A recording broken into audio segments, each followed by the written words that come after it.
12월 11일 헛된 정욕보다 영원한 가치를 소망하라. 계시록 우리 18장의 말씀 중에 한 14절까지 절반 정도를 함께 보도록 하겠습니다. 붉은 짐승을 탄 큰 음녀가 세상의 왕들과 함께 하나님을 대적하지만 결국 어린 양과의 싸움에서 어떻게 되죠? 집니다. 그러자 붉은 짐승이 큰 음녀를 미워하고 망하게 하며 벌거벗기고 물어뜯고 불사르게 되는 환상이 등장하죠. 결국 그 잘못에 대한 책임을 큰 음녀에게 돌린다. 근데 그 큰 음녀는 큰 성이더라 라고 이야기를 합니다. 무엇인가 그 큰 음녀라는 것은 상징적인 존재라고 말씀드렸습니다. 문화일 수도 있고 사람들을 미혹하는 화려한 성읍 바벨론의 그 모습처럼 사람들이 볼 때 참 좋아 보이고 화려해 보이는 그 존재가 결국 사람들을 미혹하지만 어린 양과의 싸움에서는 이길 수가 없다라고 말씀은 기록하고 있습니다. 이 환상 후에 다른 천사가 하늘에서 내려오는데 그 천사에 대해서 묘사하기를 큰 권세를 가졌고 영광으로 땅이 환하여졌더라. 이 큰 권세를 가졌다라는 것은 이 내분이 나서 짐승이 이 큰 음녀 바벨론을 물어뜯고 있는 그 환상 가운데 그 모든 일들을 정리하고 진정한 하나님의 심판을 대행할 존재로 큰 천사의 환상을 보게 됩니다. 근데 그의 영광으로 땅이 환하여지더라. 이 영광이라는 단어가 이 히브리인들의 사고방식에서는 빛이라는 개념과 일맥상통한다고 했습니다. 그래서 영광이 이른다, 영광이 있다라는 것은 그 사람이 환하게 빛난다라는 모습으로 묘사되고는 합니다. 그래서 이 천사는 강림할 때, 내려올 때 이 땅이 환하게 된다. 그 영광이 충만하다. 이 환한 빛 가운데 어둠 속에 이루어지던 더러운 일들, 죄들이 만천하에 드러나게 되는 것이죠. 그리고 그는 외칩니다. 무너졌도다 무너졌도다. 큰 성 바벨론이요. 귀신의 처소와 각종 더러운 영이 모이는 곳과 각종 더럽고 가증한 새들이 모이는 곳이 되었도다. 그 음행의 진노의 포도주로 말미암아 만국이 무너졌으며 또 땅의 왕들이 그와 더불어 음행하였으며 땅의 상인들도 그 사치의 세력으로 치부하였도다 하더라. 그 바벨론 가운데 누가 있었는가? 그리고 그들이 무엇을 했는가에 대해서 이제 내가 너희가 한 일들을 심판할 것이다 라는 선포와도 같죠. 더러운 영이 모였고 더럽고 가증한 새들. 그래서 독수리를 의미하는데 시체를 뜯어먹던 당시 히브리인들은 시체를 굉장히 부정한 것으로 여기지 않습니까? 그 죽음이 모이는 곳, 그곳에 땅의 왕들이 더불어 음행하고 땅의 상인들이 사치의 세력으로 치부되던 그 큰 성 바벨론, 그것을 이제 하나님께서 심판할 것임을 이 천사가 선포하는 것이죠. 그리고 하늘로부터 다른 음성이 들리기 시작합니다. 그런데 이 다른 음성은 상징하는 바가 무엇이냐? 예레미야 말미에 바벨론에 대해서 예언하는 장면인데 상당히 유사합니다. 마치 이 바벨론에 의해서 남유다가 멸망하게 되는데 그 바벨론을 향해서 지금은 네가 권세가 가득한 듯 보이지만 결국 그 화려함도 권세도 하나님의 심판 앞에 놓일 수 없다라고 말했던 선지자의 이야기랑 상당히 유사한 구조를 가지고 있습니다. 그래서 우리가 볼 때는 영원할 것 같고 화려한 듯 보이는 이 땅의 부귀영화라는 것이 결코 영원하지 않음을 이야기하는 것이죠. 내 백성아 거기서 나와 그의 죄에 참여하지 말고 그가 받을 재앙을 받지 말라.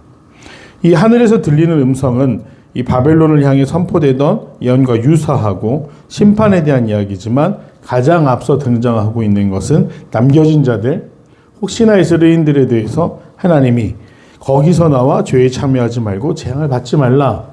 회개의 기회와 돌이킬 수 있는 기회를 주신다라는 것을 의미합니다. 모든 심판 앞에서 하나님께서 이처럼 남겨진 사람들에 대해서 끝까지 포기하지 아니하시는 하나님의 공의를 보여주시는데 이것이 진정한 사랑이 아닐까? 그리고 중요한 것은 물론 행악한 일들에 대한 심판도 중요하지만 하나님이 바라시는 바는 무엇입니까? 많은 사람들이 구원받는 일이라는 것을 알 수 있습니다. 그리고 이 바벨론에 대해서 또다시 이렇게 이야기합니다. 그의 죄는 하늘에 사무쳤으며 하나님은 그의 불의한 일을 기억하신지라. 그가 준 그대로 그에게 주고 행위대로 갚아주고 그가 섞은 잔에도 갑절이라 섞어 그에게 주라. 그가 얼마나 자기를 영화롭게 하였으며 사치하였든지 그만큼 고통과 애통함으로 갚아주라. 그가 마음에 말하기를 나는 여왕으로 앉은 자요 과부가 아니라 결탄코 애통함을 당하지 아니하리라 하니 그러므로 하루 동안에 그 재앙들이 이르니 곧 사망과 애통함과 흉년이라. 정말 영원할 것처럼 보이지만 오늘 이 심판의 선포의 말미에는 그 심판이 얼마 만에 이를 것이라고 이야기합니까? 하루 만에 이를 것이다 라고 이야기를 합니다.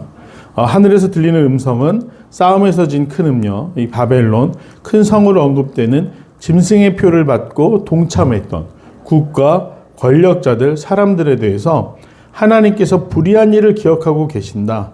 그리고 너희 행위를 갑절이나 갚을 것이다.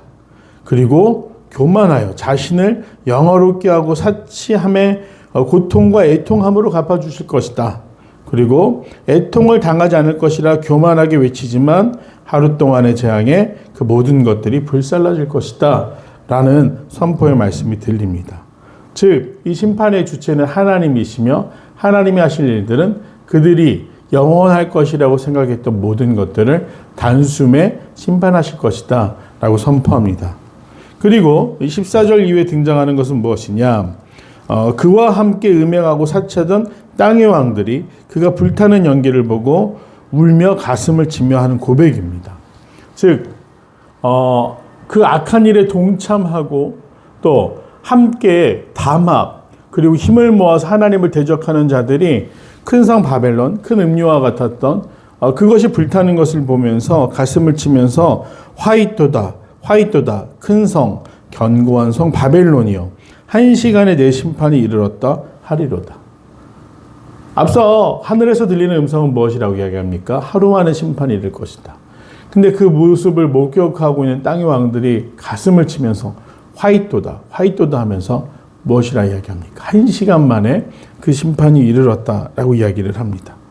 땅의 상인들은 그를 위하여 울며 애통할 것이다. 왜 그렇게 됩니까? 더 이상 그들의 물건을 사는 자가 없을 것이다. 사치함으로 많은 것들을 소비해내던 그 도시의 몰락을 보면서 그것으로 인해 이득을 얻고 부를 축적하던 자들도 울며 망하게 될 것이다 라는 것을 의미합니다. 그 땅의 상인들이 제공하던 것들은 뭡니까? 금과 은과 보석과 진주와 세마포와 자주 옷감과 비단과 붉은 옷감이요 각종 향목과 각종 상아 그릇이요 값진 나무와 구리와 철과 대리석으로 만든 각종 그릇이요 계피와 향료와 향과 향유와 유황과 포도주와 감람류와 고운 밀가루와 밀이요 소와 양과 말과 수레와 종들과 마지막 사람들의 영혼들이라. 정말 사람들의 영혼까지, 즉 사람 내면에 있는 가장 중요한 가치, 생각, 판단, 그리고 구원에 이르게 하는 우리의 모든 그 믿음과 결정까지 이 도시는 소비했었습니다. 사람들의 눈과 귀를 가리고 오직 쾌락만, 그것이 유일한 행복인 것처럼 사람들을 홀려왔습니다. 하지만 심판의 날 어떻게 됩니까? 그 모든 것들의 의미가 없어진다. 오늘날 젊은 세대들이 SNS에 열광하면서 경쟁하듯이 자신의 화려한 삶, 화려한 일상, 혹은 남들과 다름을 증명하기 위해 애쓰며 살아갑니다. 하지만 그것이 진짜 행복이겠습니까? 거기에 진짜 부와 명예가 있겠습니까? 그렇지 않습니다. 때때로 부자인 척하다가 혹은 유명한 사람인 척하다가 그것이 들통나 망신을 당하는 사람들도 수없이 보게 됩니다. 거짓된 행복이 사람들의 눈과 귀를 가리는 이 세상 가운데 오늘의 말씀은 우리가 어디에 관심을 가지고 우리 삶의 목적이 어느 곳을 향해야 되는지에 대해서 말씀하고 있습니다. 심판의 날 사람들이 자랑하던 모든 가치는 사라지고 허무해집니다. 그 모든 것들이 사라지는데 1시간밖에 걸리지 않았다. 그들이 자랑하던 힘과 지혜, 부와 명예, 그리고 그들이 사랑하던 쾌락과 즐거움은 사라지고 오직 심판만 남게 됨을 이야기합니다. 그런데 우리가 기억할 것이 있죠. 그 심판은 죄를 지은 자들에게는 경고와 멸망이지만 핍박을 당하던 성도들에게는 희망이 됩니다. 마치 달콤한 음식처럼 그걸 끊을 수 없고 정말 계속 탐닉하게 만들지만 결국에 사람 몸을 병들게 하는 이 땅 가운데 쾌락으로 이루어지는 모든 일들. 그래서 큰 음녀가 사람들을 파멸로 깊숙이 늪처럼 인도하던 그 세상은 결국 하나님의 심판 앞에서 자유롭지 못하다. 우리가 세상이 말하는 만족을 위해서 살아가는 것이 아니라 영원한 가치를 소망해야 된다. 진정한 평안이 어디 있는가? 바로 하나님 앞에 있다는 것입니다. 크리스마스가 다가오면서 이 서울이라는 도시도 점점 화려해집니다. 백화점도 화려해지고 시내에 나가보면 휘황찬란한 조명과 또 유명 백화점들은 경쟁하듯이 벽면을 화려하게 장식했습니다. 하지만 아기 예수님 어디에 나셨습니까? 동방박사들이 아기 예수님을 찾아갈 때 어느 곳으로 향해 갑니까? 큰 성 바벨론 갔던 헤롯의 왕궁으로 갔지만 그곳에 예수님은 계시지 않았습니다. 예수님이 태어나신 곳은 어디입니까? 베들레헴 작은 마을의 말구유 위였습니다. 그것이 의미하는 바는 무엇입니까? 예수님은 세상의 권세자들처럼 화려한 세상 가운데 오시는 것이 아니라 가장 낮은 곳에 오셔서 우리의 고통을 공감하시고 가난이 무엇인지 아시고 고통이 무엇인지를 함께 겪으시사 우리가 이 땅을 살아가면서 얼마나 고되고 힘든 삶을 살아가는지 알기 위해 말구유에 오셨다라는 것. 그래서 오늘 이 말씀처럼 우리가 어린 양의 편에 설 수 있는 성도, 하나님의 거룩하심을 소망하고 지켜나갈 수 있는 화려한 세상을 바라보는 것이 아니라 예수님이 계신 그 작은 말구유. 오늘 우리로 따지자면 기도하는 골방과 은밀한 곳, 고요한 곳을 찾아서 하나님 앞에서 하나님의 인치심을 받은 성도들처럼 살아갈 수 있는 믿음의 사람들이 되기를 간절히 소망합니다.